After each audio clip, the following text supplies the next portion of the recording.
I love bourbon, but I'm not ready to restart my career and be a distiller. I have a bachelor's degree, and I want to continue to use those skills in the whiskey industry. So check this out. The University of Louisville has an online distilled spirits business certificate, and it focuses on the business side of the spirits industry, like finance, marketing, and operations. And you can learn more about this online 6-course certificate at ufl.me/bourbon pursuit. There's a new award-winning 4-grain bourbon that's been taking the market by storm. It's Penelope Bourbon. Bottled at the historic Castle and Key Distillery, Penelope's balanced yet flavorful taste profile comes from a unique blend of 3 bourbon mash bills. It's currently available in 2 expressions, 80 proof and cask strength. It fits your mood whether you're sipping neat or in a cocktail. Penelope is available in select markets as well as online at penelopebourbon.com. Are you looking for an app to track your tasting notes and bottles, but also connect with other bourbon drinkers? The Oak Bottle Tasting app uses powerful analytics to suggest new spirits for you based on your reviews and the tasting notes that you enjoy. Explore the feed to like and comment on the tastings of your friends, distilleries, and verified tasters. With over 250 different tasting notes, recording your own tastings has never been easier or more accurate. Join the fastest growing community of tasters today. Search for Oak Bottle app on the Apple App Store. What year is this? So like 2004, 2005, 06. So still when there's plenty of good stuff and Dusty's available. Oh man, if I could tell you how much I left on that shelf, how much I just said $60. I don't want to pay $60 for a Hirsch 16-year-old. That's insane. Why would I do that?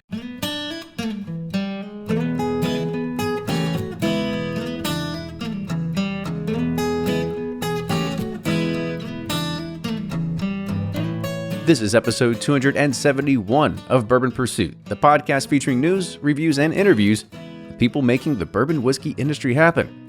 And before we start today's podcast with Clay Risen, here's your weekly bourbon news update. On September 24th, from 7 to 9 p.m., the Speed Art Museum is hosting its annual Art of Bourbon. This will be a live bourbon auction event taking place online, and guests can log in to the live streamed production and place bids in real time. Some of the items up for grabs is a barrel selection with Maker's Mark and Knob Creek, an Old Tailor from the 1960s, and a Michter's 25-year-old, all hosted and emceed with Fred Minnick. You can get pre-registered and join online at artofbourbon.com. The Bourbon Distillery in Owensboro, once known as OZ Tyler, is rebranding to its original name, Green River Distilling Company. Founded by John W. McCulloch in 1885, it was DSPKY 10. Now, the distillery has endured fire, prohibition, multiple owners, and a period of decline to now reemerge today as it returns to its original name. Now, moving on to bourbon release news, and hold on because we got a lot to cover today. The much-anticipated Buffalo Trace Antique Collection has been announced, and here's your cliff notes. George T. Stagg comes in at 130.4 proof from barrels filled in the spring of 2005, making it 15 years old. Storage locations of these barrels varied across warehouses L, K, and Q. William LaRue Weller was distilled in the winter of 2008, making it 12 years old, and aged in warehouses I and C. And this bourbon registers at 134.5 proofs. Thomas H. Handy, distilled in the spring of 2014, makes it 6 years old, and aged in warehouses K, M, and N, and weighs in at 129.0 proof. Eagle Rare 17 is, of course, 17 years old and will be returning at 101 proof. Sazerac 18 is, as you know, 18 years old. These were filled in the spring of 2002 and it rested on the 3rd floor of Warehouse K, and it will be bottled at 90 proof. The 2020 Buffalo Trace Antique Collection whiskeys will be available in limited quantities starting in late September or early October, with a suggested retail price of $99 each. In September, Michter's Distillery will be releasing a limited amount of the US 1 toasted barrel finish rye. Selected rye barrels were dumped and put in a second single barrel assembled from 24-month naturally seasoned and air-dried wood that was then custom toasted. The average barrel proof for the toasted rye barrels bottled for this release is 109.2, and it will retail for $85. Heaven Hills announced its latest release of the Parker's Heritage Collection, and this year it's a 10-year-old heavy char bourbon. This 14th edition continues to use Heaven Hill's traditional bourbon mash bill of 78% corn, 12% malted barley, and 10% rye, but this time aged in heavy char considered level 5. And these barrels consisted of 102 of them, aged on the 6th floor of Rickhouse Y for around 10 years. It will be bottled at 120 proof and will ship nationally beginning in September with an estimated SRP of around $120. Heaven Hill will again contribute a portion of the proceeds from each bottle sold to the ALS Association. More from Heaven Hill is the Elijah Craig beer barrel finish that was in partnership with the Goose Island Beer Company. Only 3 barrels were used to finish this bourbon. The freshly emptied barrels of Elijah Craig traveled to Chicago to age Goose Island Bourbon County Stout that was actually released on Black Friday in 2018. And these barrels traveled back to Kentucky for a third life, finishing fully matured Elijah Craig small batch for 10 months.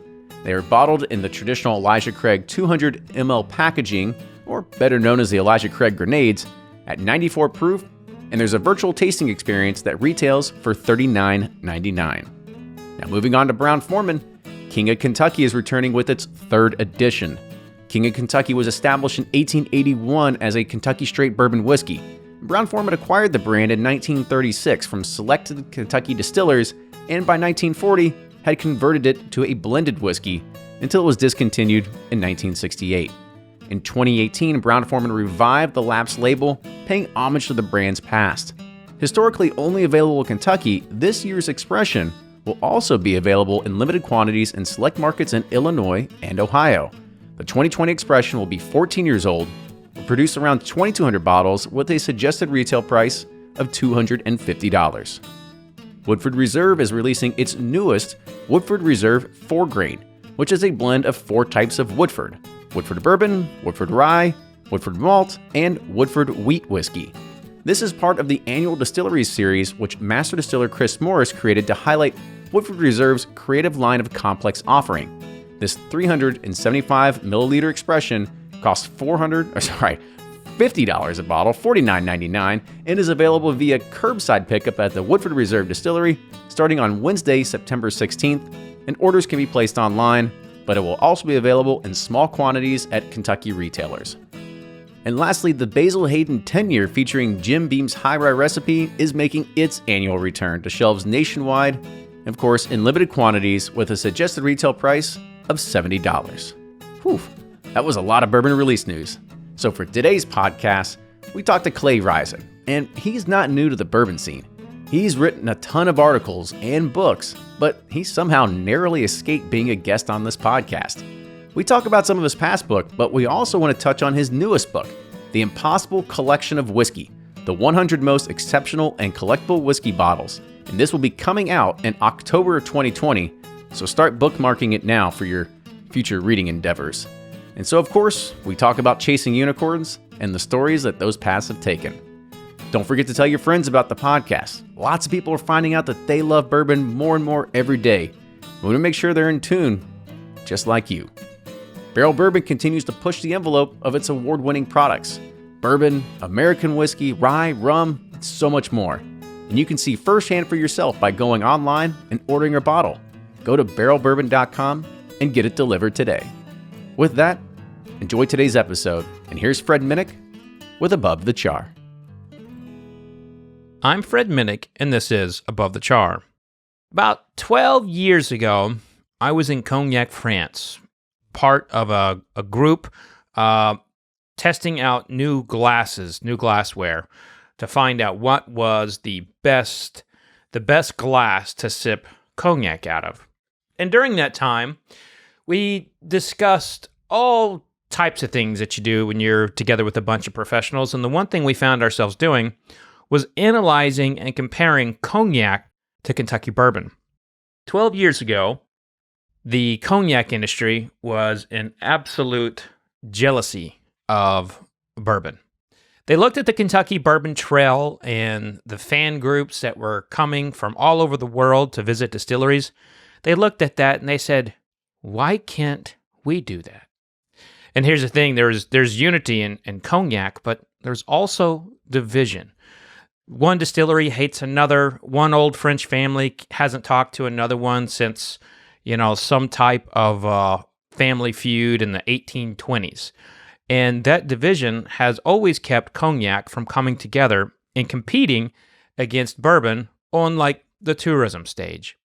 And so for all of bourbon's flaws, for all of the things that we talk about regarding price points and hype and saturation of from particular distilleries, the one thing that we can always count on is that when push comes to shove, whether it's prohibition, whether it's creating a tourism industry, whether it's COVID, whether it's an election that has consequences, no matter which way it goes, the bourbon distillers will always come together. And on Bourbon Heritage Month, remember that they may be competitors, but at the end of the day, they do support one another. And that's this week's Above the Char. Hey, do you have a bourbon buddy or spouse or someone that supports you in your bourbon journey? Take a picture of them with you two together and share it on social media and tag Bourbon Pursuit and Fred Minnick so we can comment on it. Until next week, cheers. And we're back with an episode of Bourbon Pursuit, the official podcast of bourbon. Just Kenny here today, but this is okay because this is somebody that I have actually talked to previously when we did a barrel selection together for Pinhook not too long ago.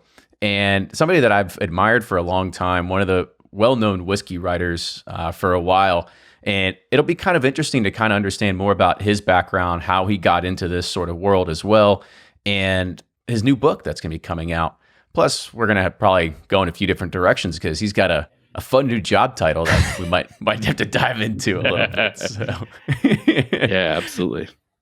So with that, I'll introduce our guest today. So today is Clay Risen. Clay is the new senior politics editor at the New York Times, was also previously the deputy op-ed editor at the New York Times. So Clay, welcome to the show. Thanks for having me.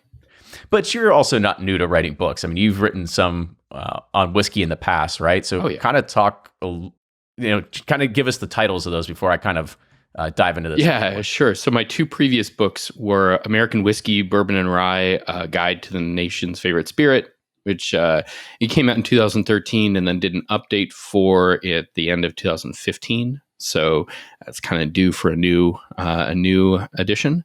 And then the other came out about a year and a half ago. It was called Single Malt Guide to the Whiskies of Scotland. And now I'm working on this book and then a couple of other projects sort of down the pipe. Well, that's awesome. So before we get into that, we always start this new season with kind of like a fun icebreaker. So your question for you is, if you could be best friends with any celebrity, who would it be? Oh, man. You know what? You know who you always look at celebrities and you go, God, I really hope that person is a nice person because, I want to. And for me, it's always been Ted Danson. Like, I hear that he's a super nice guy, but he's one of the few people, probably Ted Danson and Michael Keaton among actors. Like, I will watch them in anything, no matter how bad the movie. I know the movie will be that much better because they're in it. And Ted Danson just strikes me as a super nice, super down-to-earth guy. I hope that's true. And if it's true, I'd love to, in an ideal world, I'd be best buddies with him. Did you watch that show he came out with called The Good Place? Oh, yeah. I mean, that would be the epitome of like who you want to meet and be like, he's almost like too nice. You're like, if I can geek out a little bit. If you've ever seen, or any of your listeners have ever seen Body Heat, which is this neo-noir movie from the early 80s. And it's got William Hurt. I think I caught this one. Oh, man, it's so good. But it's Kathleen Turner and William Hurt, and it's a remake of Double Indemnity. But Ted Danson steals this movie. And there's one scene, there's this really tense close-up scene. William Hurt and Kathleen Turner are, he's starting to realize she's looking to screw him over. And, so it's focused on them. And in the background, Ted Danson just walks out and in between the two of them starts dancing. And it's one of those those sort of Easter egg kind of things. Like, you probably wouldn't notice, but if you do, you'll never not notice it again. And it's it's one of those things where you just go, yeah, I bet he didn't have to do that, but he just started doing it, and that's his brilliance. Yeah. Oh, that's awesome. Ted Danson, we haven't heard that one yet. It's funny because I talk about these icebreakers to people, and I go with my wife and I talk to other people, and Ted Danson's the first one that's came up about that, and so is Michael Keaton. I hadn't heard Michael Keaton as well. Oh, yeah. I mean, because you want to hang out with the original Batman. Of course. Yeah. Yeah. You want to hang out with the original Batman, want to hang out with Beetlejuice. I mean, what's not to love? I agree. See, for me, I've thought about this one for a while, and I think Justin Timberlake would actually just be a cool guy. I bet that's right. I mean, he's just very, he can do so many things. He can act, he's funny, he can sing. Probably gets you into like the coolest places. So it's just like, I just think he'd be like the cool guy. I bet that's right. Yeah, that's a good choice. So back to kind of talk about whiskey a little bit, and I kind of want to touch on the books thing because, you said that you have one of your books that you're like, oh, okay, it needs kind of like a refresh renewal. And I know you're friends with Fred Minnick as well. And you all, talk about a lot of different things in regards of, either writing forwards for each other or just, looking for each other's, helping with advice and stuff like that. Now, when you talk about having to like redo things, is it like go grocery shopping? Like you run out of an onion, got to go get another one. I mean, is it just like it has to the information has to be refreshed all the time? Well, I mean, I think particularly with the Scotch book, that one's going to have a shelf life for a long time because Scotch doesn't change that much. A few expressions come up here and there, but and there are a few new distilleries that have popped up in recent years, but generally it's a pretty mature, established industry. Bourbon or American whiskey is not that. I mean, you do obviously have the big distilleries, but you have any number of distilleries that have really come onto the scene just in the last couple of years, where all of a sudden they're doing these. I'll drink these. I don't mean this to demean anybody, but these sort of random bottles will show up from distilleries that that made their own stuff. This is not MGP stuff, but maybe they've been sitting on it. They've been trying to do it on the quiet. Anyway, just amazing things. There's a lot of dynamism in the industry, and so for me, the big thing for me is that here's this. I've got this book, and a lot of what's in the book is still current. But yeah, I'd really like to go in and give some shout outs and give some assessment of some of these new distilleries that are out there. And, it's funny. Part of the problem is that, and I hesitate to say this because it sort of sounds like it's undercutting myself, but, my publisher, for obvious reasons, they don't see a need to do a new edition because the book continues to sell. And so I'm trying to tell them like, but we need to edit, we need to keep it updated and fresh. And they say, we don't see the financial need to do that. So get back to us when no one's buying the book anymore. So I don't want to tell anybody, don't buy the book.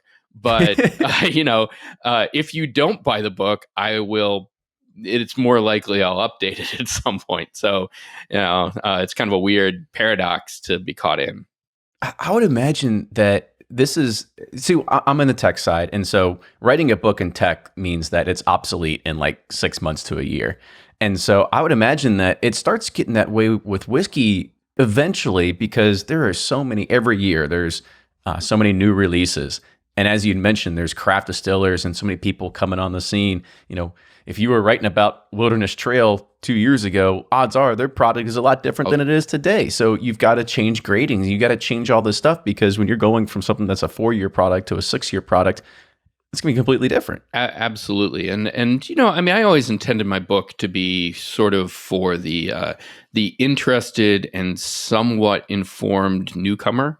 It really wasn't for people who were really into whiskey already, who already knew what's what. And, so a lot of the book is introductory in terms of, the reviews of individual expressions, I think is valuable, and it really helps people understand kind of what's out there. But, a lot of it is the profiles of the distilleries. A lot of it's the background information. And I think that's what people continue to find valuable. And I think is important, because you still have huge numbers of people who are coming into, whiskey fandom for the first time, and they want to know, what's one book I can read? They'll sort of give me a good overview of what's out there, and maybe can give me some pointers in terms of what I should start drinking. I mean, there's a big caveat at the opening of the book, which is, even when I wrote it, it was not comprehensive. And, I said, look, you should use this book as kind of a launching point. You should, there's 300 some odd expressions in there. You should explore these, go with the ones I like, try the ones I don't like, see what you think. And then from there, bounce off that and start to explore other things. So, I really try to position it as a gateway rather than kind of as a doorstop. Clay, I'd say 300 is a pretty big gateway. Yeah, it is. Although when you look at it, today it's, I don't even know. I'm working on a book kind of in this series. Like I look at these two, the Scotch book and the Bourbon book is kind of a series. They're the same. I do it with the same team, same tasting panel, same design team. They look the same. They just have little tweaks. So I'm working on another one that's about rye, American rye. And, even there, I'm looking at 220 expressions, and that itself is not comprehensive. That was pretty close. But there's a lot of just rye out there, and that's just one subset of the American whiskey industry. So I think a book like mine, if I updated it and didn't apply some new criteria to what I chose to include, I'd be looking at easily upwards of 1,000 bottles. And even that wouldn't be comprehensive. We know there's much more than that, but even 1,000 would be sort of in terms of, here's basically 98% of what's on the dance floor. So yeah, it's an exciting time to be in whiskey, but it's like you said, it's tough to think about, well, how do you write a book that is kind of this snapshot of the industry that, by certain measurements will be obsolete pretty quickly.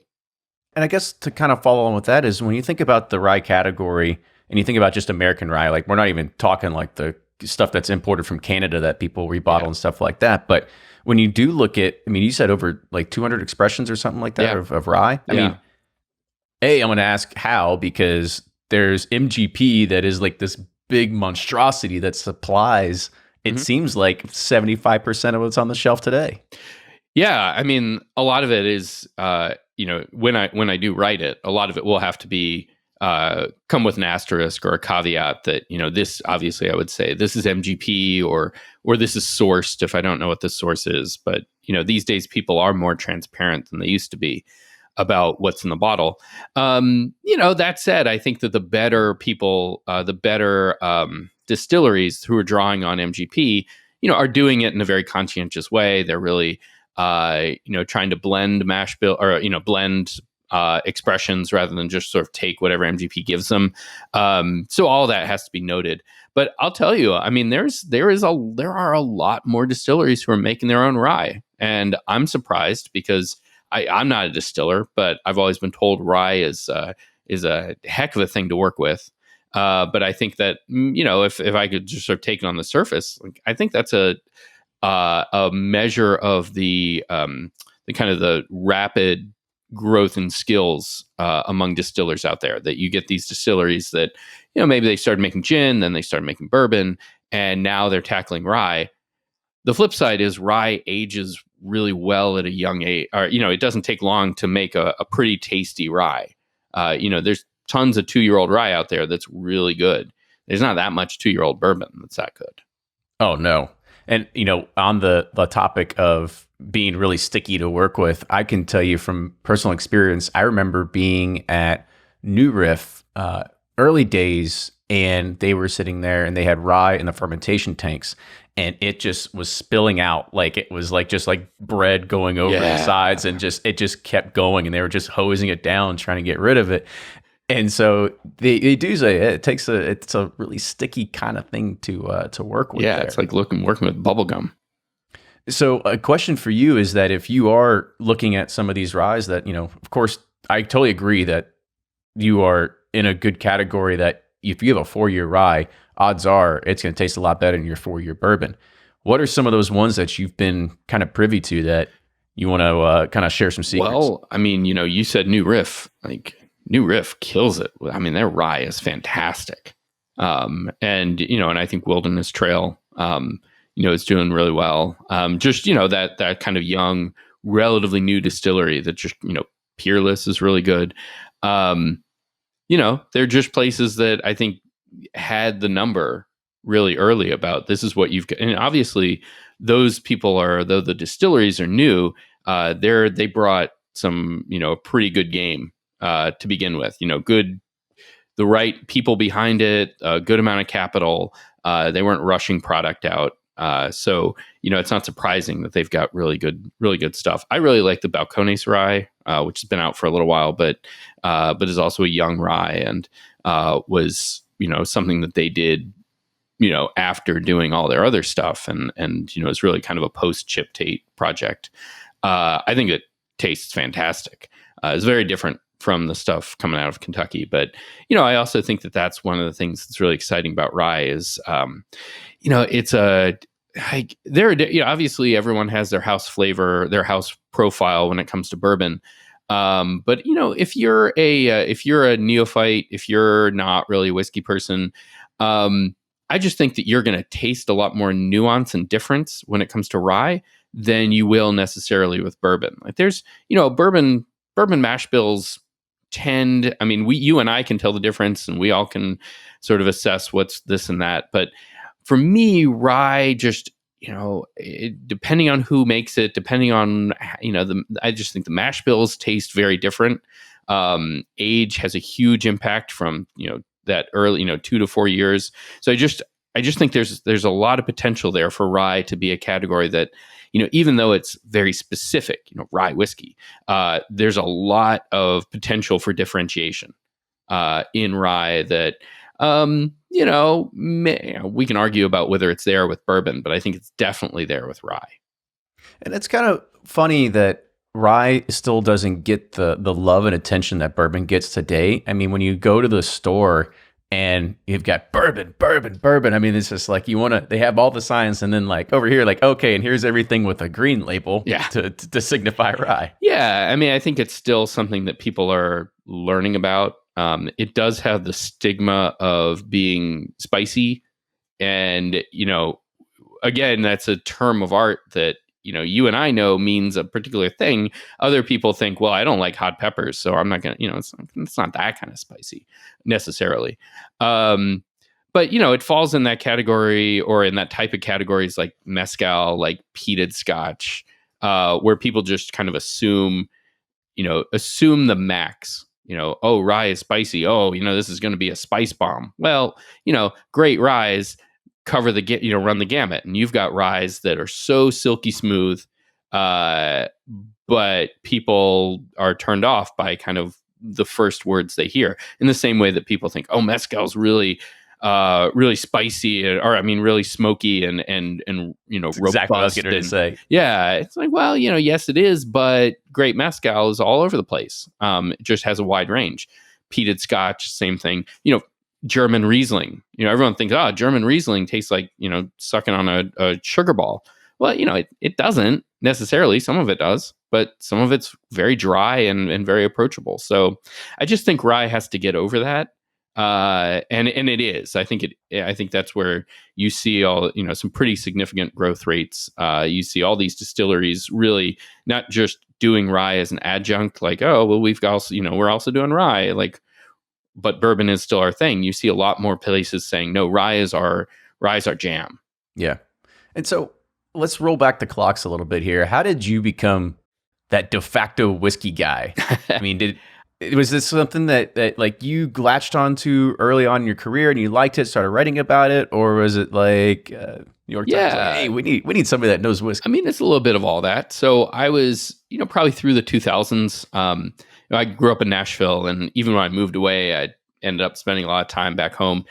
My brother was there, and we just really started. He and I, particularly, just really started getting into whiskey. And I was living in DC at the time, which back then had I guess it still does, was just a great place to kind of dusty hunt before dusty hunting was a thing. You could get really good bottles, but pretty cheap.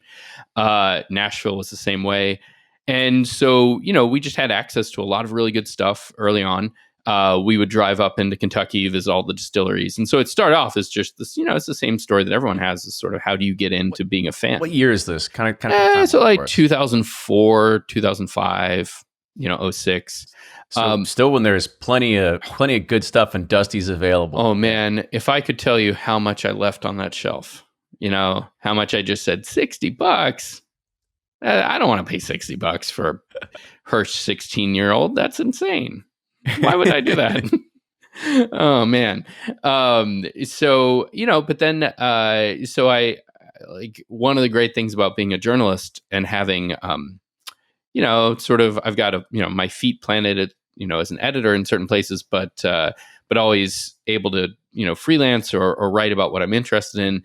It just happened. I was doing some freelance work for the Atlantic, the website for the Atlantic, and my editor there, Corby Cummer, who's also a food guy, he and I got to talking about whiskey, and he said, this was probably 2008, 2009, 2008, really. And he said, whiskey's getting pretty popular. It would be really great if you could write some stuff, write up some of your visits to distilleries. If there's any sort of storylines you can pull out. So I started doing that. And then in 2010, when I moved to the New York Times, I just started writing for the food section. And, I was very, very lucky that I came along at the right time, where, honestly, I was still learning a lot about whiskey. It was not in an industry that, we didn't have podcasts. We didn't have shows like yours. We didn't have a lot of, there just wasn't much information out there, particularly reliable information. And so, so I was both gleaning all of that, but then also writing about it and getting it out there. And then some folks approached me about doing a book, and that became kind of my thing for a little while, was working on the book and then getting the book out there.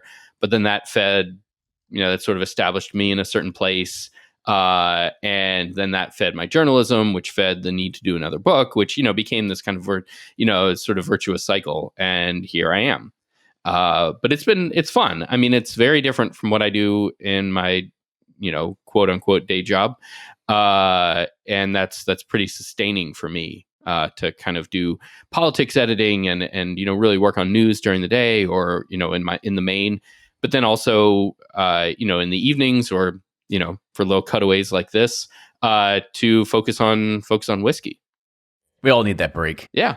Yeah, it's like, I get asked sometimes, like, well, how do you work a full-time job and then also do this this amount of stuff on the side, or, as well? Maybe it's not on the side, but do this as well. And it's to me, it's sort of like, it's just working different muscles, and you can go to the gym one day and really, do, work on your abs one day, or work on your core. And the next day come back and, do a lower body workout and really, not particularly, feel particularly exhausted, because you're just working different muscles. Plus, sleep is really overrated. Yeah, So, what was one of your favorite early pieces that you wrote when you were working for the food section and writing for it? I mean, the first one I did that I was kind of proud of, I was happy with the piece, but really took off in a way that was telling. And this was probably in early 2013. It was January 2013. I wrote a piece about American single malt, and just, it was sort of, it was one of those stories. And this is what I look for when I'm writing for the Times is, it wasn't a story that people on the inside, found new at all. We all knew that American single malt was a thing. But for people outside the industry and outside of kind of these circles, I think it was revelatory. The idea that there were people making single malt that was, really good. And I think at that point, Balcones had won a bunch of awards with their single malt, international awards, not just American stuff, but really gotten some international acclaim. And so that was a great sort of hook to say, well, look at Balcones. They're doing this great single malt, and they're not alone. There are all sorts of people. And in fact, there is a history where, in the 80s, people were making single malt, McCarthy's and St. George, they were making single malt. So, now you get all these new. So anyway, it's sort of all tied together really well. And it, it's a good piece, but the readership for it was sort of out of control. And to me, it sort of signaled that there was both a lot of interest, in whiskey journalism generally speaking, but also a lot of interest among general readers for information about sort of what's cool, what's up and coming in American whiskey. So in terms of early pieces, that was one that I was really pretty happy with. That's awesome. And it's funny that, I mean, it's just like pulling on the rye train a little bit here. I think single malt, American single malt, get even less attention than that. Yeah. And there's some fantastic ones out there that I've had. It's just not the buzzword of bourbon right now. Well, yeah, and you think about the distilleries that I was pulling out, Balcones continues to do great stuff, but this was when Westland was just getting off the ground.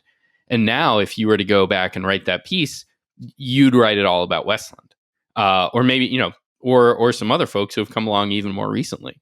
But that's how rapidly it's changed. I mean, today when you think of American single malt as a term, you probably think of Westland. Certainly in terms of who's really killing it out there. You think of Westland, they weren't really even on the map in early 2013. I mean, they were getting going, but they were not what they've become.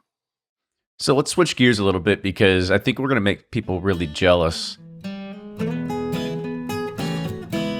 To enjoy whiskey, all one has to do is drink it. But to understand and experience whiskey, one must participate in its creation.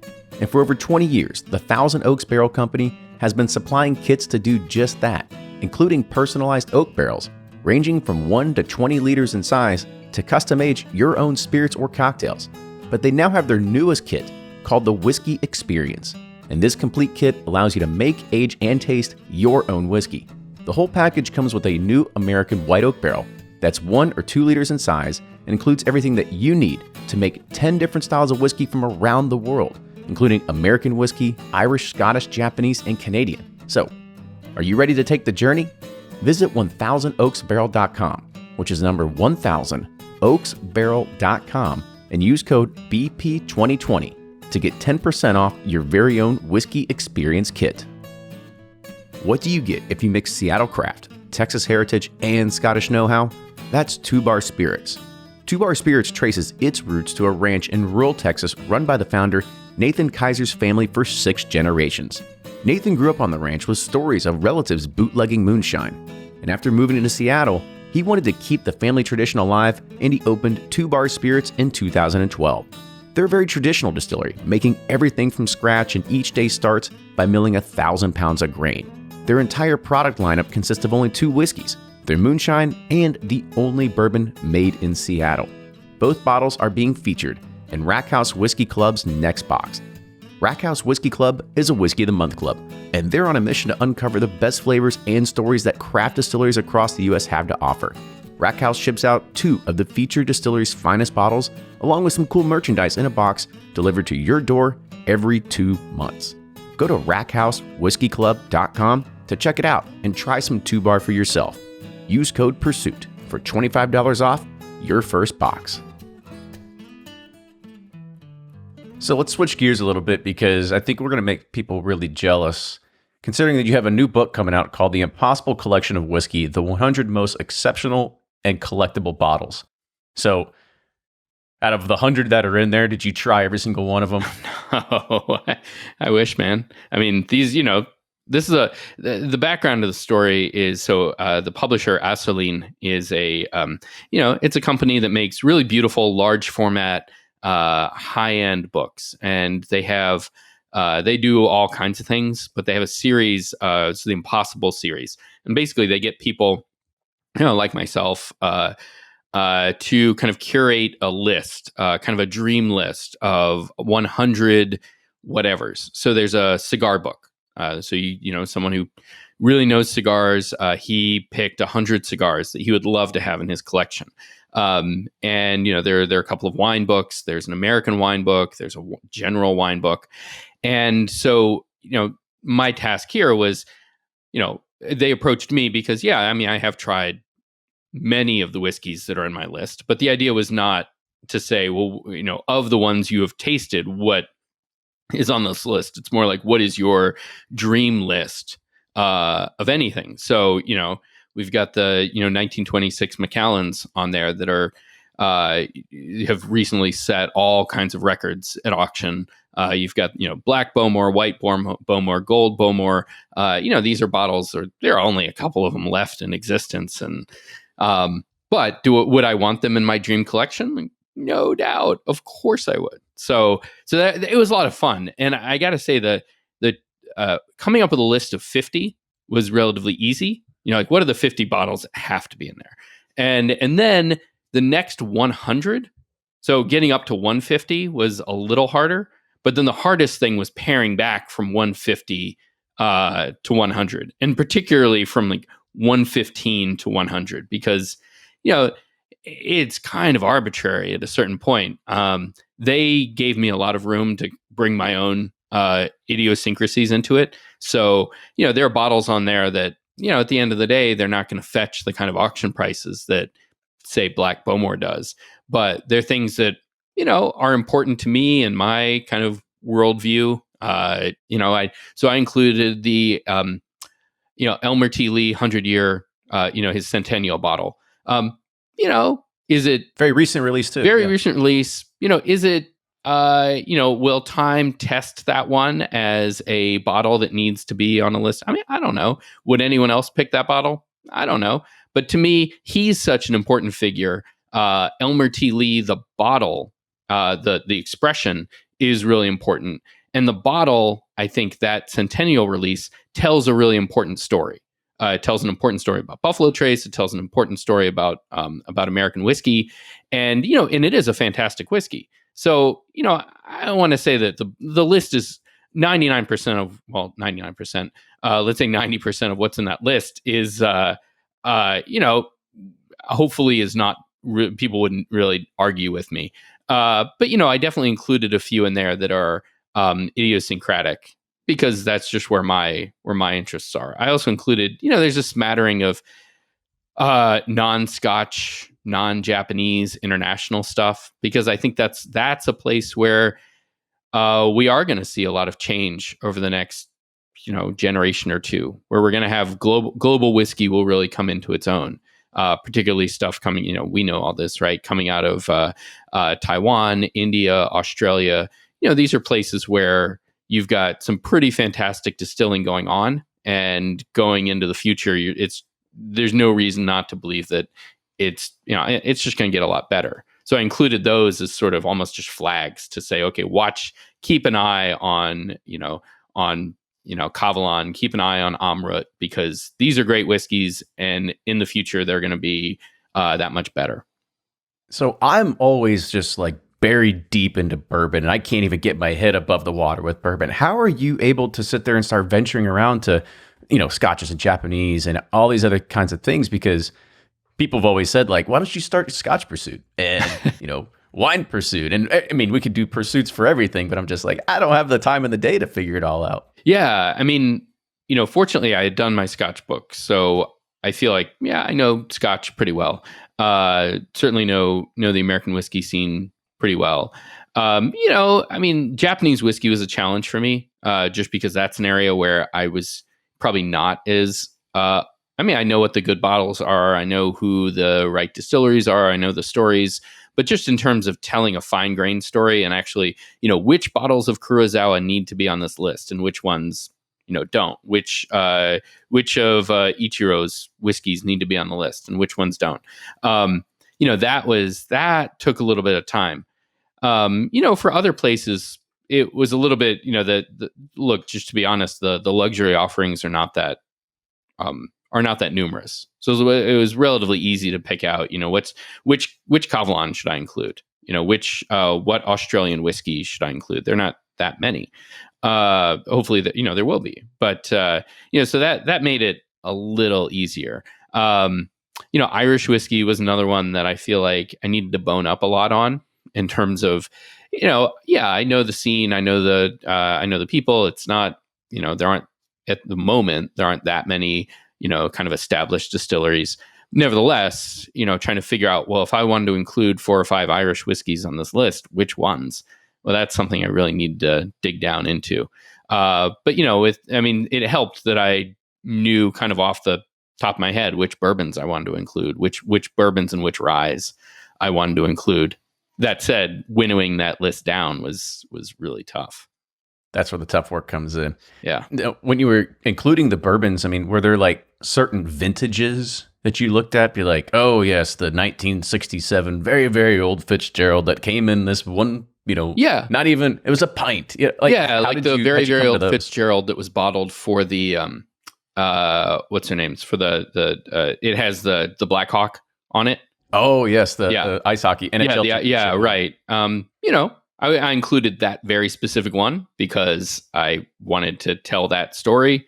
I thought By the way, I know the story, but maybe the listeners don't. People that are kind of getting new into bourbon, kind of give them a little bit of background on like how iconic this is. yeah, I mean, it was, so this is, Stitzel-Weller. They're doing, very, very old Fitzgerald. And, at the time they were doing some, they were doing special bottlings for people. And the, the family it's the Metz family or the big family that owns, here it is, the Wirtz family. Sorry about that. So they own a big liquor distributor in Chicago, and they also own the Blackhawks. And so they, asked Stitzel-Weller if they would, create a special bottling just for them and put the Blackhawks logo on it. And they did. And it's just, it's become this iconic bottle in kind of American whiskey history.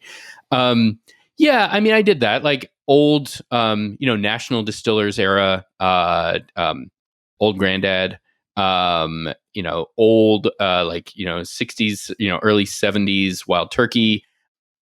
These are, I think for most people they consider like, yeah, those are bottling, golden era bottlings, golden age of whiskey bottlings. And so I wanted to include those. There's a good amount of stuff from, Willet coming through in the, 90s and 2000s where, we know, all they're doing, first bottlings for, under someone else's label. And then the Willet family estate that comes on a little later on.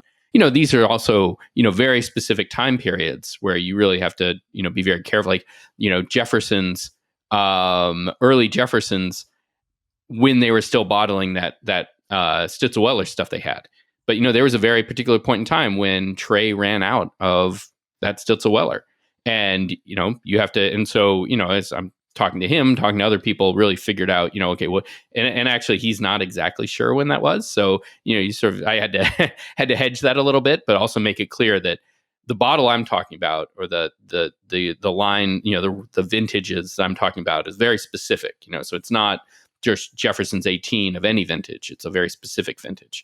So yeah, you get into that, and it's a little weird to talk about that from, not weird, but I think people who think that whiskey is always whiskey because, it's not a vintage product like wine.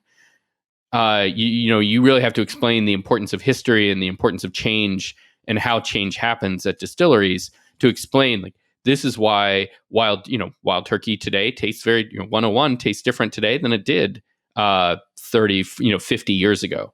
And here's why you need to seek out those bottles.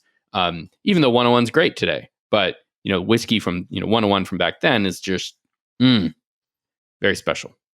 I mean, you could write a whole book just on like how people were sourcing all this stuff from like Stitzel-Weller and everywhere, and then hear the stories. I'm sure when you talk to Trey, we've asked him before, and he was like, if I would have known, I would have bought every barrel that I had available to me back then. I know. I want to, one of the other book projects I'm working on is a book for 10 Speed Press about, Kentucky distilling. And it's not a review book, but it will have profiles and history. And I hope to get into a lot of that with that book, because you're right. That period in the 80s and 90s, late 80s, early 90s, where, it's really, you get these people, it's Trey and it's Julian Van Winkle and it's Marcy Palatella and, the Colsfiends starting to get involved, where it was really an export market.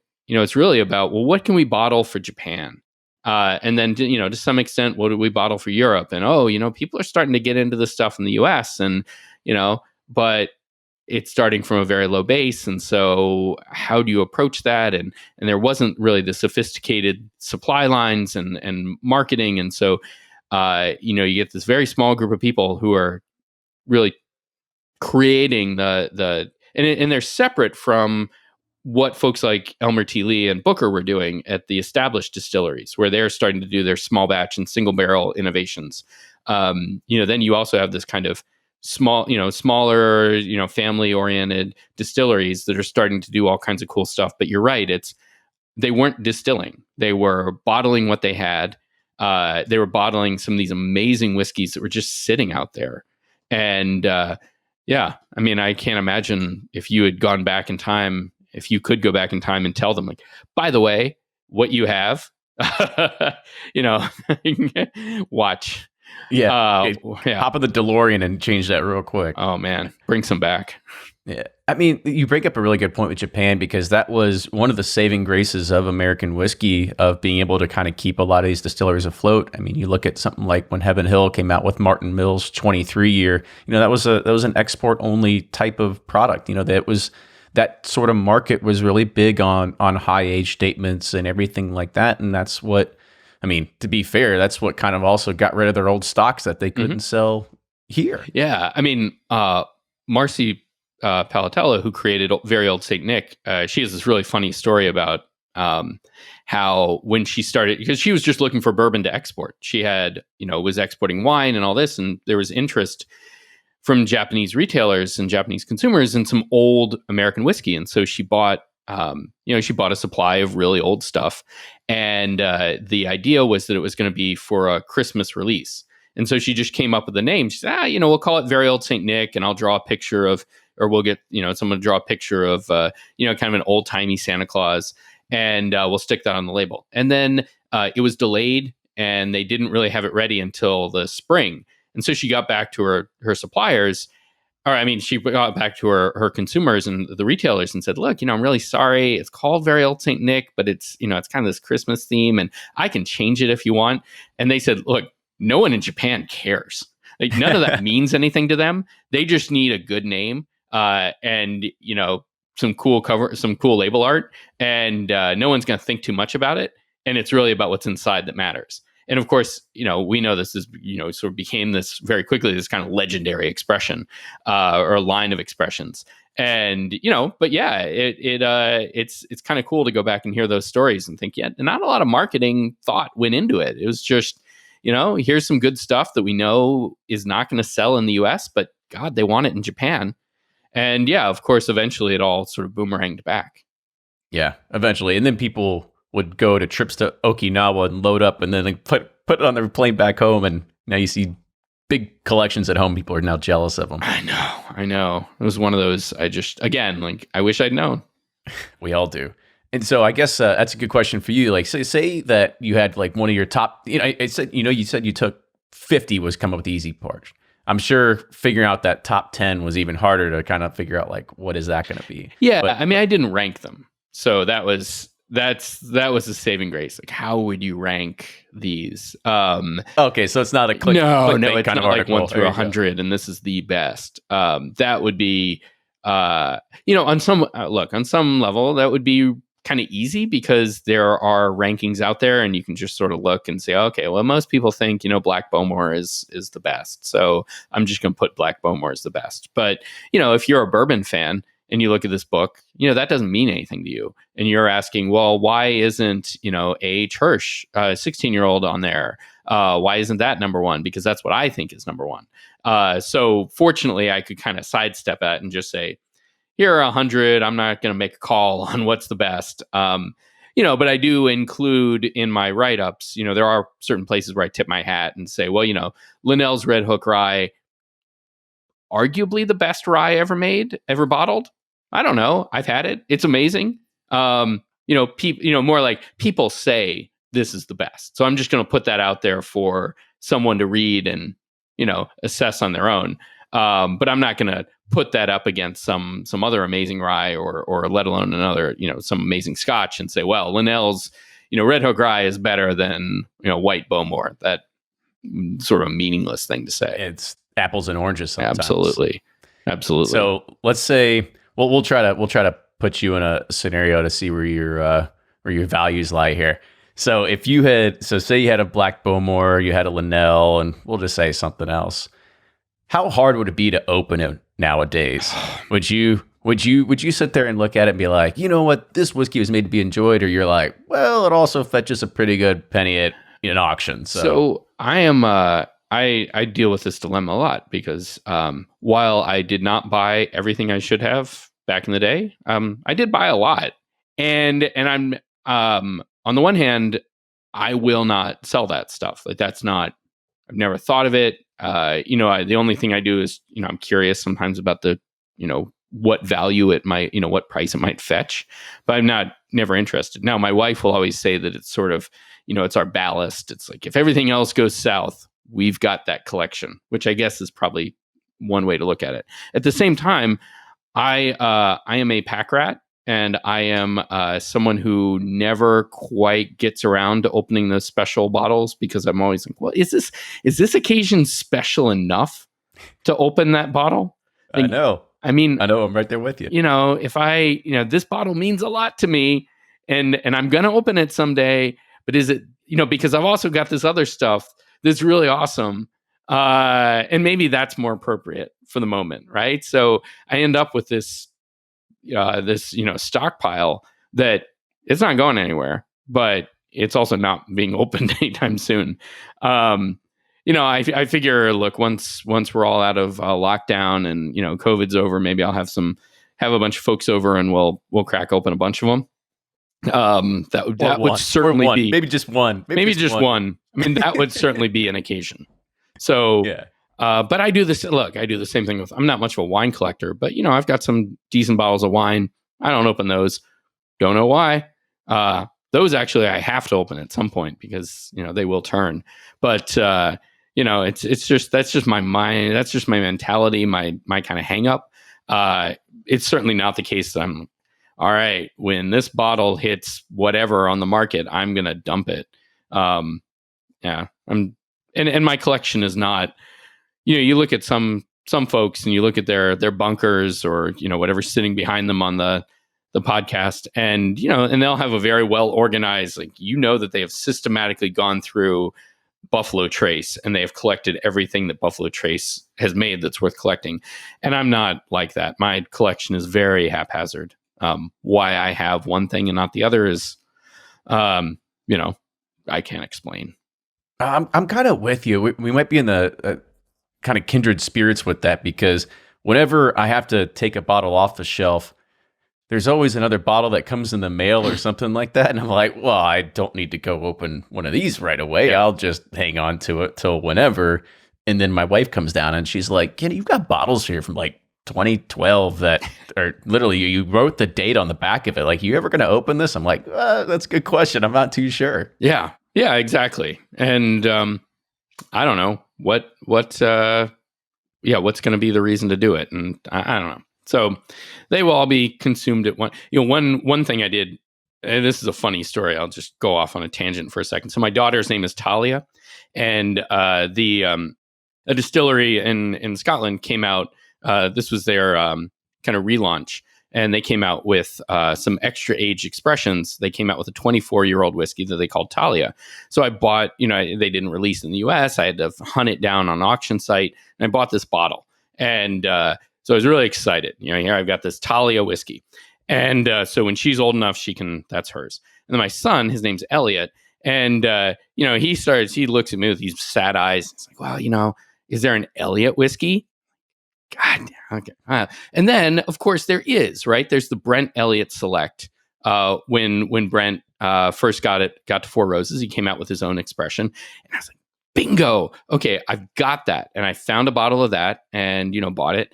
And then to put a spin on it, Brent was, he was doing a swing through New York, and it's like, oh, great. Okay, I'm going to go meet Brent, and, I'll get him to sign the bottle. It'll be awesome. Right. So, I meat up with him, and he's a great guy. I mean, really one of my favorite guys in distilling. And, he wrote, from Elliot to Elliot, and it was like, he was really into it. So I brought the bottle home and I showed my son, see, not only do you have this whiskey, this Elliott whiskey, but it's signed. And which my daughter, with, the same sheepish looks. So who's going to sign my bottle? Oh, man. All right. Well, I guess I got to go to Scotland now. All right, fine. It's a trip. I'll do it. Right. Yeah. There are worse errands to have to go on. Yeah. Well, maybe when she's of age, then you just take her with you. Yeah. And you just kind of enjoy it together on the trip or something. Yeah, that's the idea. I guess the second hardest part is actually making sure your kids are really going to like whiskey at that age too. I know.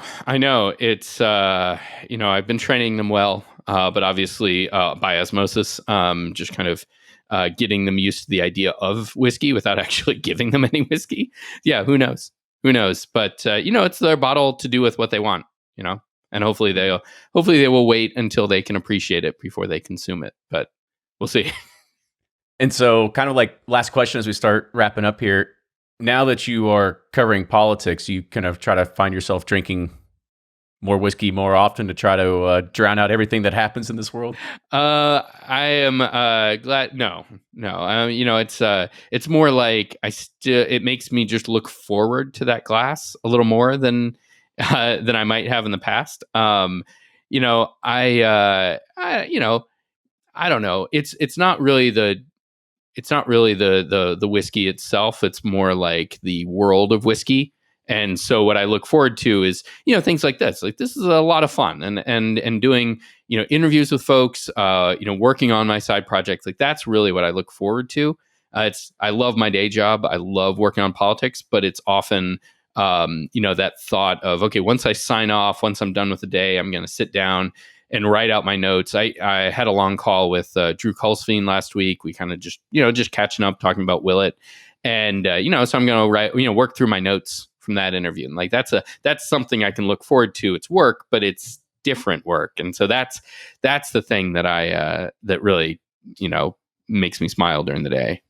You got to have something that pays the bills and pays the insurance. Then you got everything else that you enjoy. Yeah. Yeah. I mean, I'm lucky enough that it's something where I really enjoy it, and I like being productive, and I like knowing that, this will turn into something that, isn't just for my own enjoyment, but whether it's an interview like this one or a book or an article, it's something that the fruits of my enjoyment will be someone else's enjoyment. And to me, that you really can't get much better than that for me. Absolutely. And I think in everything you're doing, whether it's on the politics side and the whiskey side, you've touched a lot of people, you've educated a lot of people, especially on the whiskey side. So really looking forward to the new book, The Impossible Collection of Whiskey, the 100 Most Exceptional and Collectible Bottles. So Clay, I want to say thank you so much for coming on the show today and really sharing some of your history and your side of the story here. Oh man, thanks for having me. I love the show, and big admirer of yours. So it's an honor to be here. Well, thank you so much. And if people want to find out more about you, they want to follow you on social media, where do they do that? I've got a half-decent website, clayrysen.com, but you can follow me on social media pretty much everywhere. I'm at RISENC, Rysenc. Check it out. I'm around. Hit me. I'll get back to you. That's Twitter's the easiest way. You see the replies, and you're like, okay, I'll go ahead and reply. Yeah, exactly. Well, awesome. Clay, thank you much for joining us today. And make sure you follow Bourbon Pursuit on all the social medias, Facebook, Twitter, Instagram, and even TikTok. We're there too. And if you do like the show, want to support us, patreon.com/Bourbon Pursuit. Cheers, everybody. And we'll see you all next week.